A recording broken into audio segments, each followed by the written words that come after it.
Hi, welcome back. Thanks for tuning in. I appreciate it. Um, I've been kind of tongue tied all day, so I'm going to try to do this video, but I can't promise that I won't speak in riddles of a kind. I'll try not to. So, couple interesting things in this last week that I'd like to mention, and then later in this evening, I'm going to do the next reading from my book, and so that they should both be up today, I think. So, many of you who watch me regularly know that I'm friends with Kim Carey from Intuitive You, and a lot of you watch her, and I think she's great. I really enjoy her readings, and I really enjoy her new Sunday show format, which is more sort of about spiritual topics and not as political. Just more, yeah, general spirituality questions that people write in and that she answers, that she asks her guides about in real time and then gives answers. And I caught the tail end of last week's, so I thought, I'll throw a question in there. But I was feeling like kind of weird about posting the question because I thought the question was typically weird. Me weird, me being weird. The kind of question that I would ask and not necessarily think or know if anybody else would be interested in the answer. And when I asked the question and it popped up on Kim's screen as she was reading on it was funny because she said pretty much the exact same thing. She said, this is only a question Rob would ask. So that's either a good or a bad thing, depending on how you look at it. But what I asked was, I was curious to know if it, assuming that we do have like immortal souls, and assuming that we have multiple incarnations on Earth and maybe in other places in the very, very, very large, enormous universe, that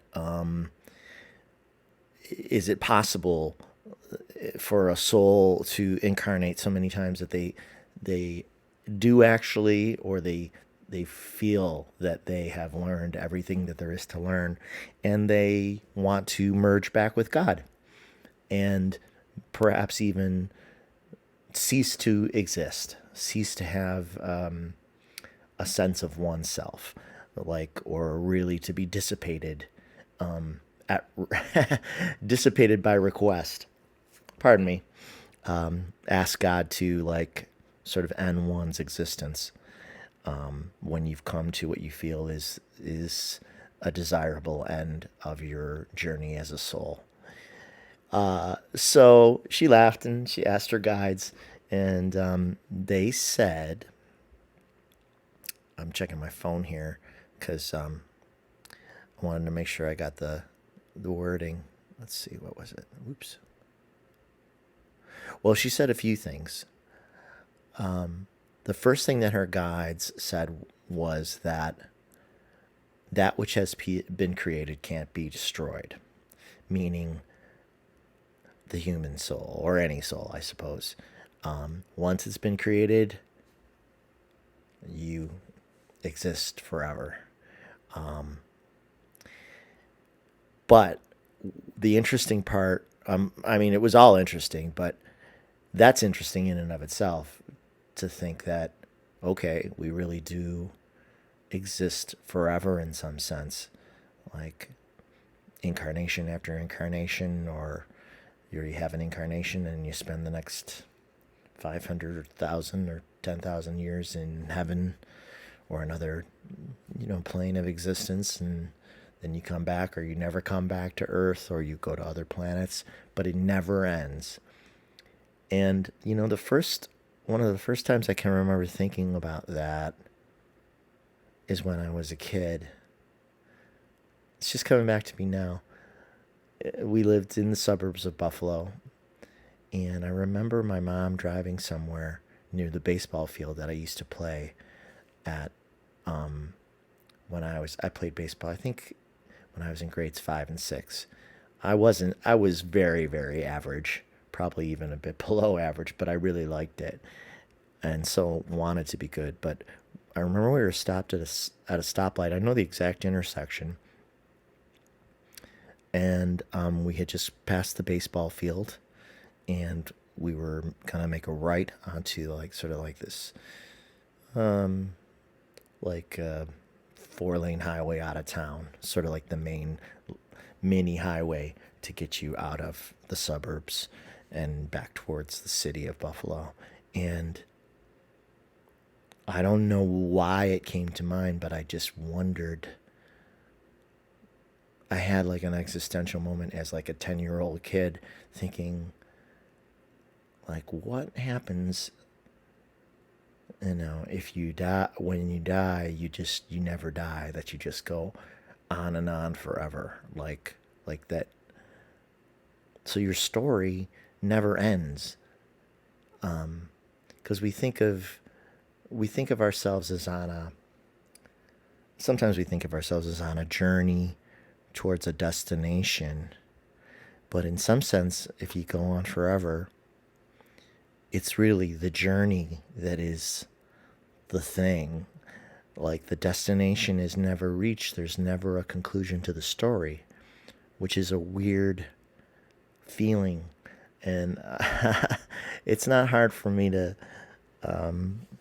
weird myself out with existential thoughts. I've been doing it a long time, clearly, and still doing it as no longer a super young man. And but I remember being at that stop sign as a kid, that stoplight, and thinking about it, and just like kind of getting a chill from it, like thinking of never not existing was just like impossible to imagine. I guess that's just sort of like the limitations of the human brain, which is something that Kim said, that her guide said, that this idea of like our concept of life and death through a human body and the human brain is limited compared to what actually happens. So so she said, no, like basically you go on forever. Your soul goes on forever. Your body dies, but your soul goes on forever. She also said through her guides that if you would like the experience of merging with God, you can have that as an experience, because like I guess a lot of what our existence as souls is about all kinds of experiences to grow, to learn new things if we choose. Now, some people don't really subscribe to that philosophy at all. I mean, we've all met people who don't really ever seem to be curious about things outside of themselves, and they're not necessarily interested in expanding their worldview, and I'm like that at times. I'm like that at times, where I'm like internal and sort of just sticking to what I know. But for most of my life, I have sort of been an explorer of a kind, seeking better understanding of how things work, how people work. But then the longer you go, it's like the more you know, the less you know at the same time. So again, when I said at the beginning of this video that I might be talking a bit in circles, I think I'm starting to right now. So apologies for that. But what Kim said was that, yeah, you could have, like, instead of, my original question was like where I'm imagining merging with God at some point, and then you never separate again. What she said is you could just have the experience of merging with God, like if you chose, if you were maybe at the right point in your development, and that would be granted to you. You could merge with God and have the experience of it, but you wouldn't permanently merge with God, if you catch my drift. And then she said the same thing about ceasing to exist. I was asking, is it possible to ask your creator at some point to end your soul, dismantle your soul, or dismantle the energy that is your soul. And she said, her guide said, no. Once you're made, you're made, but you can have the experience of not existing. You can have the experience of going dormant, meaning like maybe you get to heaven or whatever that is, maybe it's another dimension, and you feel like tired of existing, and maybe you can request to just go dormant for 1,000 years, or however the time's even measured there, if it's measured at all. I mean, it must be in some way, but it's different than here. Like, if you feel soul tired, maybe you say, I want to have the experience of not existing, and so put me in stasis. Like, I want to not essentially think or have any sense of self for 1,000 years, or 2 years, or 1 year, or 10 days, or I don't even know. And then apparently that could be granted to you. Or as this live video that Kim was doing was being shown, people were suggesting, or you could try an existence as a stone. A stone on the ground, like some existence of like utter stillness that is so different from being human that it's almost impossible to imagine. And I wasn't expecting, I don't know what I was expecting, but I wasn't expecting their answer to really be so, to make so much sense. Like, I actually thought that the answer made a lot of sense. So I guess we have to, well, we don't have to do anything, but we should consider accepting that we go on forever. I mean, some people that would excite them, and some people it wouldn't excite them, I guess.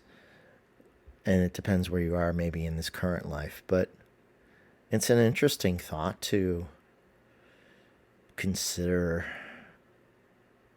having your slate like totally wiped clean, and maybe in 50 or 100 years be born again on a planet like Earth or some other planet, and to experience childhood again, and games and play, and all of that from a completely different point of view. I don't know. There's a lot to say about it, and also not a lot to say about it, or at least I don't have a lot to say about it at the moment. So that's something to chew on, if you want to chew on that. But so yeah, and it reminded me that Kim had said in another video, I think that she had some kind of like past life regression with Dave Johnson, whose channel I've been watching more often. And she was told that in between her incarnations that she had had the experience of being of merging or being part of a star, like like the sun, and that it was so beautiful and so miraculous that she like didn't want to leave, and her guides actually kind of had to like pull her away from that, because she could have stayed there forever, I think she said. And I thought that was a pretty cool thought, that you could be just so in love with the beauty of a natural creation, presumably from God, the creator, or whatever you like to think of. Some people call it the source, or the one source, or other names. That you could be so enamored by the beauty of a creation of God that you could just want to just exist in its presence indefinitely, forever. Kind of neat. I mean, I feel that way sometimes when I am with my, with my cat Shay. He's just so loving, and I love his presence so much. Like I kind of wish I could just merge with him, and just never be without that loving energy around. And it was kind of interesting this morning when I was getting ready to go to work. I hadn't seen the black baby squirrel in our neighborhood for a while. Of course, with getting colder here now into fall, I haven't sat on the porch as often. I was calling that squirrel BB, and BB was out there in the tree when I went to put peanuts on the porch, and I was so happy because I thought maybe the other squirrels, the gray squirrels, had driven BB away, and BB was still by him or herself, but there. And I would like to think that BB is smart enough to be the kind of early bird squirrel who knows that they can get first crack at the peanuts if they're early, and if they come out early in the morning to fetch them. So there was something kind of like beautiful about seeing that squirrel. So anyway, the other part of this video, the other thing I was going to talk about, sorry, I'm just looking for my note on it, was about a dream I had. It's getting on probably close to a week ago now, as I said. And very, very mysterious, interesting. It seemed to take place in the past, like when I was a boy, but it may be a dream, kind of more of what may happen in the future. I don't know. I'm speculating, but I'll tell you about the dream and you can decide for yourself. So, reading my notes, I had a super wild dream that took place at the house I grew up in. So, again, in the suburbs. And so this is going back like 40 years, right? And it was like, I think it was summertime, or it was warm at least. And we had our garage open. And our garage was connected right to the house. So if you walked through the garage and then took a right up the steps, you could walk through a screen door right into our kitchen. Okay. And in the dream, a young boy of around 10, 11, 12 came looking for my mom through the open garage. So he came up to that screen door leading into the kitchen. And I ended up talking to him first instead because I was outside.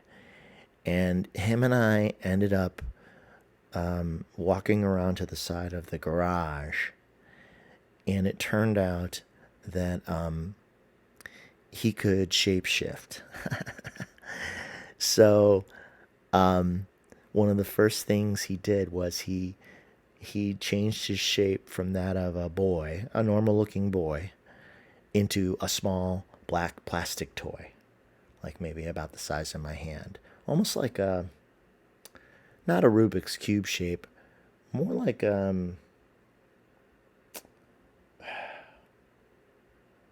don't even know how to describe it. Like maybe like an sort of like an 8-sided cube, and it was black, and it was and he turned into this like toy, and then right after he turned into the toy, he turned into like a small animal, and of about the same size. And I said, "Oh, can you make yourself bigger? Like, can you be a bigger small animal?" And then he like popped up, and then he kind of was almost like a squirrel like creature. And so since he could shapeshift, I asked him if he was an alien, And he said no, and that he had been created as some kind of like technological toy in the 1980s, but that he had somehow evolved into an intelligent machine with a sense of humor and a personality. So really, like, basically, he'd become a smart artificial intelligence, and and he wanted to befriend us for some reason. So, and in talking to him, like, he had a personality, and he had an essence and humor, and so, like, I had a sense of him. Like, I didn't think of him as like a machine, even though he said, I was made as a machine, as a toy, but I evolved and became more. And I got a really warm feeling from him in the dream. And he had an affinity for me, and he kind of shrank down to a small toy again, and he sat on my shoulder. And then apparently, like, he kind of befriended me, and he started to go everywhere with me in the form of a boy again, like when he came into the garage. And people who saw him with me thought he was a younger brother. And the whole dream was playful and fun because he could at any time become shapeshift into anything we thought of. And the dream was just filled with kind of like this warm feeling of possibilities and play and freedom. And it reminded me of other dreams I've had where I've interacted with beings who were just very warm and loving. And this feeling of love is communicated to me in the dream, so much so that when I wake up, I kind of feel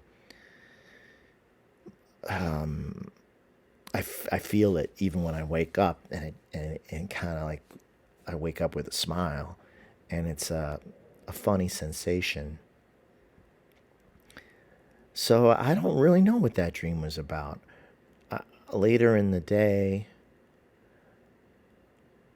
well, let's see. I told my mom about it in a text. I don't know. What did she write back? Sorry, I don't have this handy, so give me a second to kind of look this up, because this was a few days ago in our text.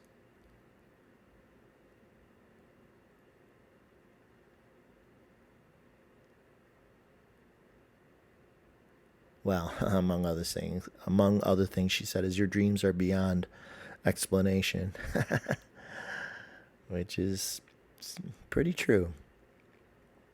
Um,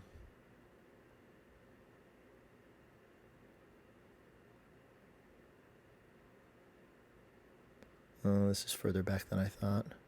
Sorry. Excuse me.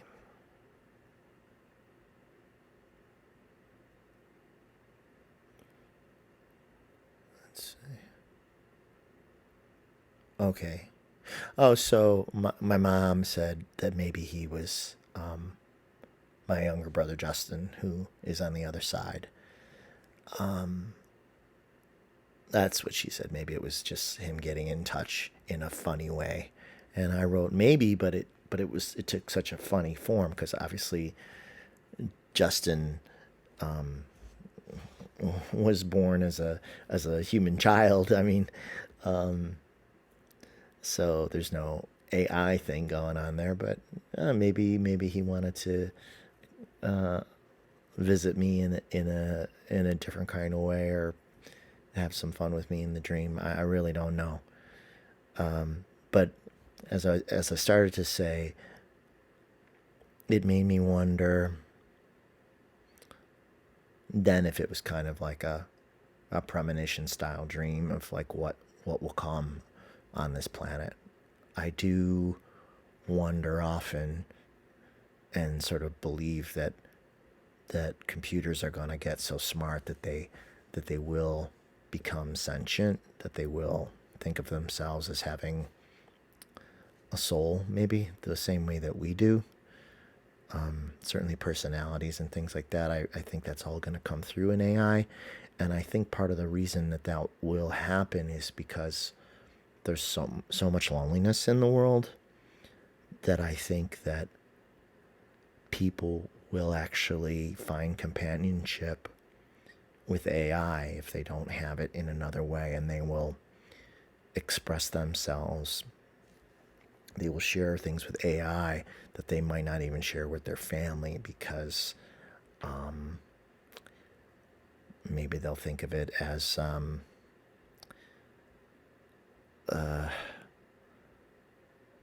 maybe they'll trust the AI because they won't consider that the AI has any motive in telling anyone. Like presumably AI of the future there would be benevolent AI that would perhaps even like counselors, like counselor artificial intelligence counselors or therapists of a kind that you could talk to about your things on your mind, and they would respond more like a friend. And I do think there is a lot of loneliness in the world. I don't know if it's because it's something that I'm sensitive to, but it occurs to me that there is a lot of it that maybe a lot of people don't have. Maybe a confidant they feel like they can tell everything to. And I don't even know if we should tell everything to everyone or to one person. I don't know if someone should know everything about us, because we're entitled to our own private thoughts too. But I do think that it would be interesting if AI ends up being not a cure for loneliness, but it helps people who are very lonely. And so the dream could have been an expression of the possibility of AI evolving to such a degree that we start to think of it as like, family or a friend or a deep friend, a close friend. I don't know. Just thinking out loud. So now that I've almost reached the half hour mark, I do feel I've talked in a circle. I don't know if anything I've said really makes a super ton of sense, but I'm the guy who does that on the internet sometimes because somebody has to. I don't know, but I do anyway. So there you have it. I hope this was interesting in some fashion. If you made it to the end, thank you for watching. And I will be back shortly with the next book reading tonight. So see you then. Thank you. Take care.